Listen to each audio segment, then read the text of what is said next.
ప్రవచనకర్త గరికపాటి గారు వండి మధ్యాహ్న భోజన పథకం మీద పడ్డారు. నిరుపేద కుటుంబాల నుంచి ప్రభుత్వ పాఠశాలలకు వచ్చి చదువుకునే పిల్లల మీద, పసిబిడ్డల మీద పడ్డారు. పసిబిడ్డల మీద పడాలని ఎందుకు అనిపించిందో, ఆయనకు కడుపులో నీళ్లు కదలవు, ఉండనివ్వండి. కానీ కడుపు కాలేటువంటి నిరుపేద కుటుంబాల నుంచి, అట్టడుగు సామాజిక తరగతుల నుంచి దిక్కు లేక ప్రభుత్వ పాఠశాలల్లో చదువుకోవడం కోసం వస్తున్న పసిబిడ్డల నోటికాడి మధ్యాహ్న భోజనం మీద ఎందుకు వీరికి కనపడ్డది?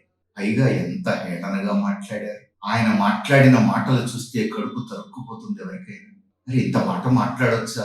ఇంత తెలివైన వాడు, మేధావి, ఆయన ఏం మాట్లాడుతున్నారో ఆయనకు అర్థమవుతోందా అని చెప్పేసి ఎవరికైనా మధ్యాహ్న భోజనం వల్ల చదువు మధ్యాహ్నం అయిపోయింది. మధ్యాహ్న భోజనం ఎందుకు పెట్టాలి అంటారు. పైగా అందులో కోడిగుడ్డు గాడిద గుడ్డు ఇదేమిటండి అని ప్రశ్నిస్తున్నారు. ఎంత హేళనం!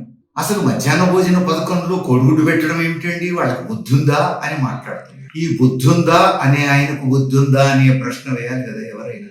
ఎందుకు మధ్యాహ్న భోజన పథకంలో కోడిగుడ్డు పెడితే బుద్ధి లేనట్ట? గరికపాటి గారు కోడిగుడ్డు తినకపోవచ్చేమో, బహుశా వారు తినరు కాబట్టి ఇక సమాజంలో ఎవరు కోడిగుడ్డు తినకూడదు. అసలు కోడిగుడ్డు పెట్టడం ఏమిటి, బుద్ధి ఉండాలా అంటున్నారు. కోడిగుడ్డు పెడితే బుద్ధి లేనట్ట అంటే ఇప్పుడు కోడిగుడ్డు తినేవాళ్ళు, నాన్ వెజ్ తినేవాళ్ళందరూ బుద్ధి లేని వాళ్ళ, మాంసం తినేవాళ్ళందరూ బుద్ధి లేని వాళ్ళ, వెజిటేరియన్స్ మాత్రమే బుద్ధి గల వాళ్ళ. గరికపాటి గారు వెజిటేరియన్ కాబట్టి నాన్ వెజిటేరియన్స్ అందరూ బుద్ధి లేని వాళ్ళ. ఏం చెప్పదలిచారు గరికపాటి గారు? గరికపాటి గారి నోటి నుంచి ఏమొస్తుందో వారికి ఏమైనా అర్థమవుతుందా? అంతేకాదు, ఆయన ఏమంటున్నారు, అసలు ఎవరి చదువు వాళ్ళు చదువుకోండి, ఎవరి అన్నం వాళ్ళు తినండి, లేకపోతే రాకండి, చదువుకోకండి అని మాట్లాడు. అసలు మధ్యాహ్న భోజన పథకం ఎందుకు ప్రవేశపెడతారో ఏమైనా అనుమానాలు తెలుసా? సమాజంలో మధ్యాహ్న భోజన పథకం అవసరం ఏమిటో, పసిపిల్లలకు కోడిగుడ్డు పెట్టడం అవసరం ఏమిటో వారికి ఆ మాత్రం అర్థం కావటం లేదా? చదువుకున్నవారే కదా, చాలా కాలం ఉపాధ్యాయ వృత్తిలో ఉన్నవారే కదా, మేధావే కదా. మరి ఈ మాత్రం అర్థం కాని స్థితికి ఎందుకు ఆయన దిగిపోయారు? ఈ దేశంలో ఉన్నటువంటి పేదరికం మూలంగా నిరుపేద కుటుంబాల్లో పిల్లలకు పౌష్టికాహారం లేదు అనేది శాస్త్రవేత్తలందరూ ఘోషిస్తున్న విషయం. సమాజం ముందుకు పోవాలంటే పౌష్టికాహారం ఉండాలి. సమాజం ముందుకు పోవాలి అని అంటే అందరూ చదువుకోవాలని ఈ మాత్రం తెలియదా గరికపాటి? మరి అందరూ చదువుకోవాలంటే ప్రభుత్వం అందరికీ చదువు చెప్పాలి అని అంటే పేదరికం మూలంగా తల్లిదండ్రులు తమ పిల్లల్ని కూడా పనులకు తీసుకుపోతున్నారే, బాలకార్మికులుగా పనిలో పెడుతున్నారే, వారి భవిష్యత్తు అంతా దెబ్బతింటున్నది. అట్లా కాకుండా ఆర్థిక పరిస్థితులు దిగజారిపోయినటువంటి నిరుపేద కుటుంబాలు తల్లిదండ్రులు పిల్లలకు తిండి పెట్టలేని స్థితిలో ఇంకా చదివేమి చదివిస్తారు, ఒంటి మీద గుడ్డేమి కట్టిస్తారు. ఇది మనందరికీ తెలిసిన విషయం. అందుకని నిరుపేద కుటుంబాలు, వెనకబడిన దళిత గిరిజన కుటుంబాల నుంచి ఉన్నటువంటి పసిపిల్లలకు ప్రభుత్వం ఉచిత విద్యను అందించాలి, మధ్యాహ్న భోజనం పెట్టాలి, అందులో పౌష్టికాహారం ఉండే విధంగా చూడాలి, కోడిగుడ్డు పెట్టాలి, అరటిపండు పెట్టాలి, వారు చదువుకునేటట్టు చూడాలి. తగిన ఆహారం ఉంటేనే కానీ చెప్పినటువంటి పాఠం బుర్రలో నిలబడదు అనేది సైన్స్. ఆ మాత్రం తెలియనోడా గరికపాటి? మరి పిల్లలందరికీ చదువు చెప్పకుండా దేశం ముందుకు పోదు అనేది ప్రపంచం అంతా అంగీకరించే సత్యం కదా.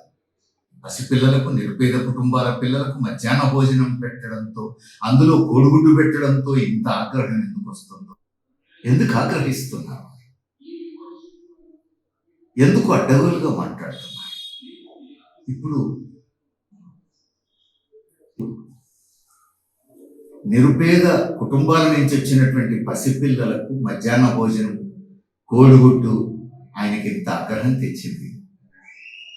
పైగా ఏమంటున్నారు, మధ్యాహ్న భోజనం పెట్టాలి, బట్టలు కుట్టచ్చాలి, కోడిగుడ్డు పెట్టాలి, పుస్తకాలు ఇవ్వాలి, ఇవన్నీ ఇస్తే ఇంకేమిటి, వాడు ఏం చదువుతాడా? ఏమైనా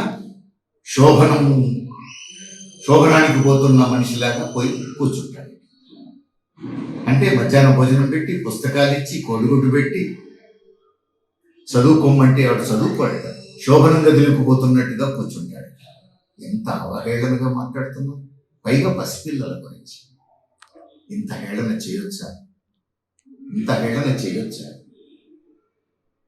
వారికి అలవాటు పడి ఉండొచ్చు. ప్రవచనాల పేరుతో అనేక సందర్భాల్లో మహిళలను ఇన్సల్ట్ చేస్తూ మాట్లాడటం వారికి అలవాటు. కానీ ఇక్కడ పసిపిల్లల్ని ఇంత హేళన చేస్తూ మాట్లాడడానికి ఆయనకు ఎట్లా వచ్చింది?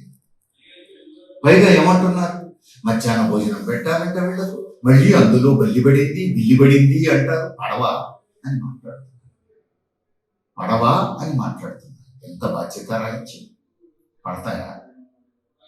పైగా డబ్బులు ఎక్కడి నుంచి తెస్తారండి?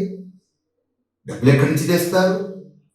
2 రాష్ట్రాల తెలుగు రాష్ట్రాల ప్రజలందరూ తన వీడియో చూస్తున్నారట, తన ప్రవచనాలు చూస్తున్నారట, 2 రాష్ట్రాల ప్రభుత్వాలు కూడా చూస్తున్నాయట. వారందరూ అర్థం చేసుకోవాలట, మధ్యాహ్న భోజన పథకం ఉండొద్దట, చదువు చెప్పడమే ప్రభుత్వ బాధ్యత అంట. అంటే 2 రాష్ట్రాల ప్రజలందరూ నీ ప్రవచనాలను టీవీల్లో యూట్యూబ్లో చూస్తున్నారు కాబట్టి నువ్వేం చెప్పినా చెల్లుబాటు అవుతుందా? ఎంత బాధ్యతారహితంగానైనా మాట్లాడతావా? డబ్బులు లేవు, డబ్బులు ఎక్కడి నుంచి తెస్తారండి అంటున్నారు. పెద్ద పెద్ద పారిశ్రామికవేత్తలు కంపెనీలు పెట్టుకుంటారు. ఆ కంపెనీల్లో వచ్చినటువంటి లాభాలన్నీ ఇంటి పక్క వాళ్ళకి, ఇంటి ఎదురుగా వాళ్ళకి, ఇంటి వెనుక వాళ్ళకి పంచి పెడతారా? బంధుమిత్రులకు ఏమన్నా పంచి పెడతారా? పేదలకు ఏమైనా చదువు చెప్పించడానికి వాడతారా? ఈ పెట్టుబడిదారులందరూ, ఈ పారిశ్రామికవేత్తలందరూ వారు సంపాదించే లాభాలన్నీ వాళ్ళ బొజ్జులే కదా నింపుకునేది. వారి వ్యాపారం వాళ్ళు చేసుకునేదానికి వారికి ప్రభుత్వం మౌలిక సదుపాయాలు కల్పించాలట. అది ప్రజల డబ్బుతో. ప్రభుత్వం వాళ్లకు పన్ను రాయితీలు ఇవ్వాలట. ఆ భారం ప్రజలు భరించాలి. ఈ పని ఎందుకు చేయాలి మరి ప్రభుత్వం? పైగా ప్రభుత్వ రంగ బ్యాంకుల నుంచి ప్రభుత్వం వారికి లోన్లు ఇప్పించే, అప్పులు ఇప్పించే సదుపాయం కల్పించాలట. మరి ఇన్ని రకాల సదుపాయాలు కల్పిస్తే మరి పెట్టుబడిదారులు శోభనం గదిలోకి పోయే వాళ్ళలాగా కూర్చుంటారు అని గరికపాటి గారికి అనిపించలేదా? వారిని శోభనం గదిలోకి పంపించే పెళ్లి కొడుకులాగానే చూడాలనుకుంటున్నారేమో గరికపాటి గారు. ప్రజల డబ్బుతో పెట్టుబడిదారులకు మౌలిక సదుపాయాలు కల్పించాలి, పన్ను రాయితీలు ఇవ్వాలి, ప్రభుత్వ బ్యాంకుల నుంచి అప్పులు ఇప్పించాలి, అవి కట్టకపోతే ఎగ్గొడితే మాఫీ చేయించాలి. మోడీ గారు మాఫీ చేస్తున్నారు కదా ఇప్పుడు, లక్షల కోట్లు మాఫీ చేయాలి. అక్కడ మాత్రం డబ్బులు ఉంటాయి. పెట్టుబడిదారుల బొజ్జలు నింపడానికి డబ్బులు ఉంటాయి. నిరుపేద కుటుంబాల పిల్లలకు మధ్యాహ్న భోజన పథకం అమలు చేయడం అంటే గరికపాటి గారికి కోపం వస్తుంది. గురకలు పెడుతున్నారు, గాండ్రిస్తున్నారు. ఎవరి మీద? ఎందుకు ఉన్నట్టుండి గరికపాటి గారు పేదల మధ్యాహ్న భోజన పథకం మీద పడ్డారు అని చెప్పేసి కొంచెం ఆలోచిస్తే ఎవరికైనా అర్థమవుతుంది. గరికపాటి నోట ప్రపంచ బ్యాంకు మాట. ప్రపంచ బ్యాంకు కలవాటైన విషయమే కదా. ప్రపంచమంతా అనేక దేశాల అనుభవాలు ఉన్నాయి. సెలబ్రిటీలను, మేధావులను, ఉన్నతాధికారులను, కొందరు రాజకీయ నాయకులను వారు కొనుగోలు చేస్తారు. ప్రపంచ బ్యాంకు కొనుగోలు చేస్తుంది. వారు చెప్పదలుచుకున్న మాటలు వీళ్ళ నోటి నుంచి చెప్పిస్తారు, వీళ్లతో చేయిస్తారు, సాధారణ ప్రజలను తప్పుదారి పట్టిస్తారు. పెద్ద పెద్ద పెట్టుబడిదారుల, వ్యాపారవేత్తల, వాణిజ్యవేత్తల బొజ్జలు నింపడం కోసం ప్రపంచ బ్యాంకు చేసే పని. మంచి మేధావి కావచ్చు, ప్రవచనాలు వినసొంపుగా చెప్పే సామర్థ్యం ఉండవచ్చు, కానీ ఈ సామర్థ్యాన్ని నిరుపేద కుటుంబాలకు వ్యతిరేకంగా ప్రయోగించటమే అవివేకం. దేశంలో నిరుపేద కుటుంబాలకు వ్యతిరేకంగా, పసిబిడ్డలకు వ్యతిరేకంగా అవాకులు చవాకులు పేలడం దేశభక్తి అవుతుందా? ఇది గౌరవించే పద్ధతి అవుతుందా?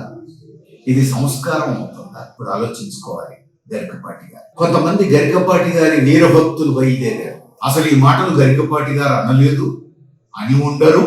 ఆర్టిఫిషియల్ ఇంటెలిజెన్స్ ను ఉపయోగించి, కృత్రిమ మేధను ఉపయోగించి కొంతమంది ఇలాంటి వీడియో సృష్టించి ఉంటారు అని చెప్పేసి గరికపాటి తరఫున వీళ్ళు మాట్లాడుతున్నారు. గరికపాటికి నోరు లేదా? 2 రాష్ట్రాల ప్రజలు, 2 రాష్ట్రాల ప్రభుత్వాలు నా వీడియోలు చూస్తున్నారు, నా యూట్యూబ్ చూస్తున్నారు అంటున్నటువంటి గరికపాటి ఈ వీడియో నేను పెట్టింది కాదు, కొంతమంది ద్రోహులు ఆర్టిఫిషియల్ ఇంటెలిజెన్స్ ను ఉపయోగించి ఈ వీడియో తయారు చేశారు అని చెప్పి ఒక పోలీస్ కంప్లైంట్ ఇవ్వచ్చు కదా. ఇలాంటి వీడియో ఒకటి చేసి రిలీజ్ చేయొచ్చు కదా.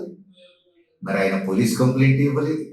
కనీసం దీన్ని ఖండిస్తూ అది తన వీడియో కాదని చెప్తూ మరొక వీడియో చేయలేదు. కానీ ఆయనకు వీరభక్తులు మాత్రం కొంతమంది భజన పరులు బయలుదేరి ఈ వీడియో ఆయన చేసి ఉండరు, ఆయన చెప్పి ఉండరు అని మాట్లాడుతున్నారు. భజనకు కూడా పరిమితులు ఉండాలి. అడ్డగోలుగా ఏది మాట్లాడినా మేము భజన చేస్తామంటే అది మన వివేకానికి తార్కాణం. ఏమైనా గరికపాటి గారు ఆలోచించుకోవాలి. సమాజంలో 10 మందిలో గౌరవం పొందేటువంటి వ్యక్తి మరింత బాధ్యతాయుతంగా వ్యవహరించటం అవసరం. నేను ఏది పడితే అది మాట్లాడతాను, నాకు నచ్చింది చేస్తాను అని చెప్తే ప్రజాస్వామ్య వ్యవస్థలో ప్రజలు అంగీకరించేది కాదు. అది దేశభక్తి అసలు కాదు.